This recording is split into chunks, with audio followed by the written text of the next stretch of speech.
Your brain does not think in straight lines, so why are your revision notes trapped in a list? Imagine walking into your exam hall and being able to mentally photograph a single page that contains every quote, theme, and character arc you need.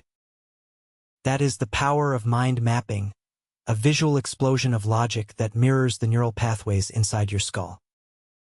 Most students commit a fatal error long before they forget a quotation. They organize information in a way the brain is hardwired to reject.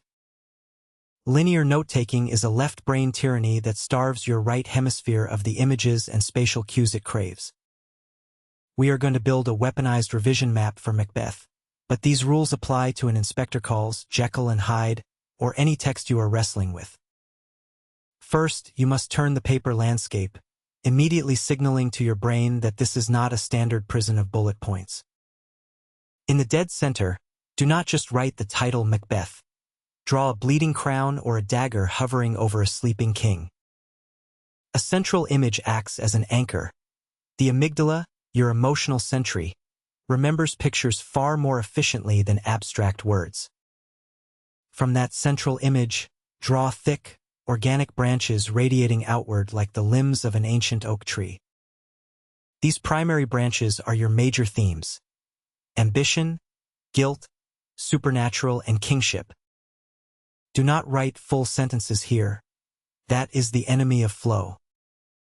Use a single, explosive keyword per line, printed clearly and exactly the length of the branch above it. Here is a dopamine spike for you.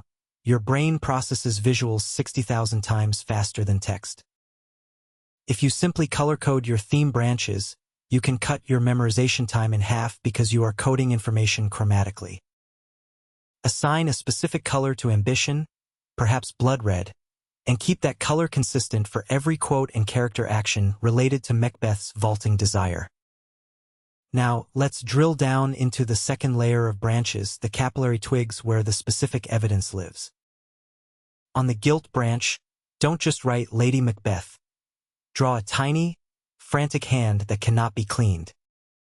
The symbol of the out damn spot hand is a synaptic hook.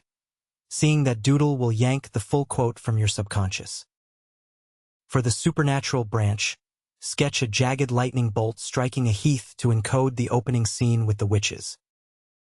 The physical act of drawing engages your kinesthetic learning channel, turning you from a passive reader into an active creator of knowledge. You must now populate these branches with atomic quotes, short, dense, explosive pieces of text that carry multiple meanings. Vaulting ambition is a perfect atomic quote. It contains the image of a horse leaping over a saddle, implying Macbeth knows he will fall on the other side. Connect that quote not just to the ambition branch, but draw a long, dotted link across the map to the tragic hero branch. Cross-pollination is the secret sauce that pushes you from a grade 5 to a grade 8. An examiner's eyes light up when they see a student linking the theme of guilt to the breakdown of the natural order, not just listing them in isolation. Dopamine spike number 2, your memory is state-dependent. If you revise your mind map while smelling peppermint, then eat a peppermint before the exam, the olfactory trigger fires the visual map. Attach sensory experiences to your map. It sounds like magic, but it is pure neuroscience.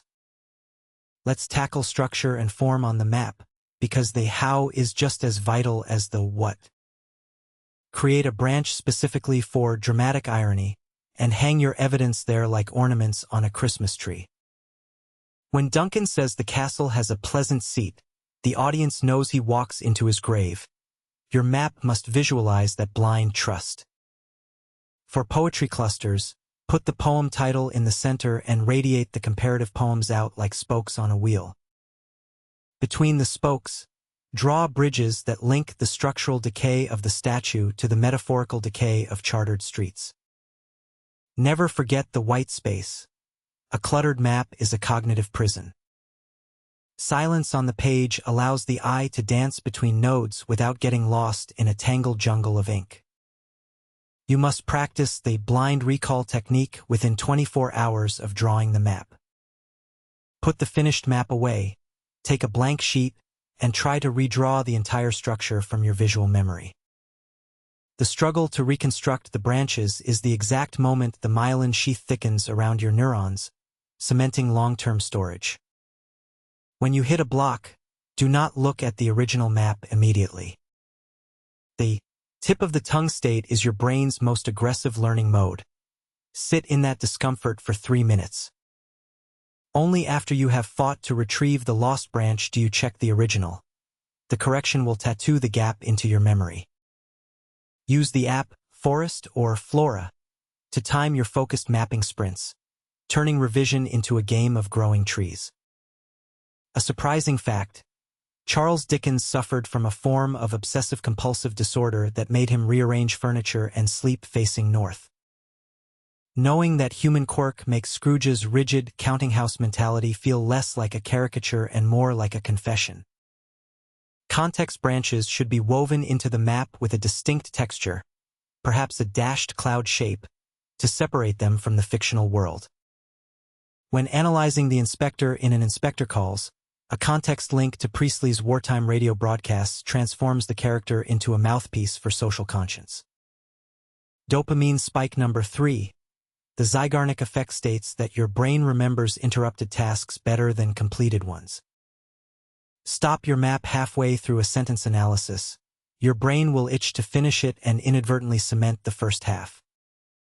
You are not making art, you are making a retrieval grid. Perfectionism is procrastination in a tuxedo.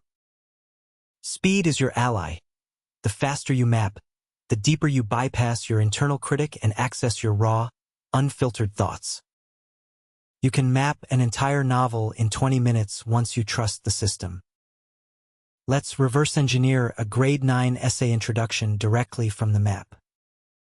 Find your ambition branch. Trace the path from the crown image, through vaulting, down to the Macduff contrast link. That pathway is your thesis. Shakespeare presents ambition as a self-destructive catapult, contrasting the righteous trajectory of Macduff. The map forces you to think in relational comparisons, which is the explicit requirement for the highest band in the mark scheme. Isolated knowledge is dead knowledge. The mind map breathes life into the text by showing you the ecosystem of the writer's intent. Use curved lines exclusively. Research suggests that the curvature of the branch triggers a more emotional and creative response in the visual cortex. Straight lines are the geometry of the machine. Organic curves are the geometry of the human mind. If you are mapping Romeo and Juliet, the central image of a shattered love heart immediately unlocks the tragic genre. From that shattered heart, branch out to impulsivity, fate, and conflict, but link them via the prologue branch. The prologue is the playwright admitting the ending before the beginning. Your map must capture this structural spoiler. Embedding star-crossed in the fate branch and linking it to the astrology context cloud shows you know the Elizabethans believed the stars controlled their lives. You are not just learning the plot, you are learning the cosmology of the play.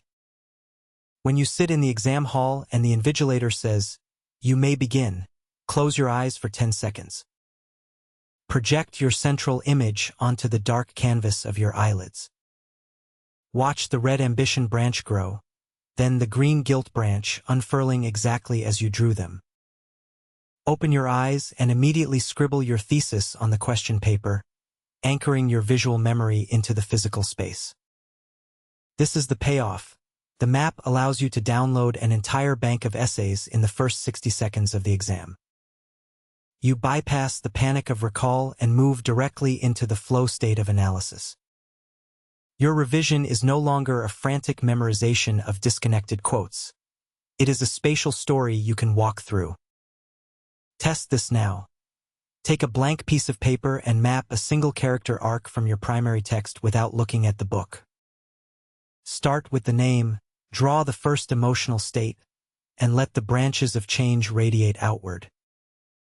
You will be shocked at how much you actually know when you stop interrogating your brain with flashcards and start drawing a map. The brain is a landscape, not a filing cabinet, and a landscape requires a cartographer. Save this before your exam.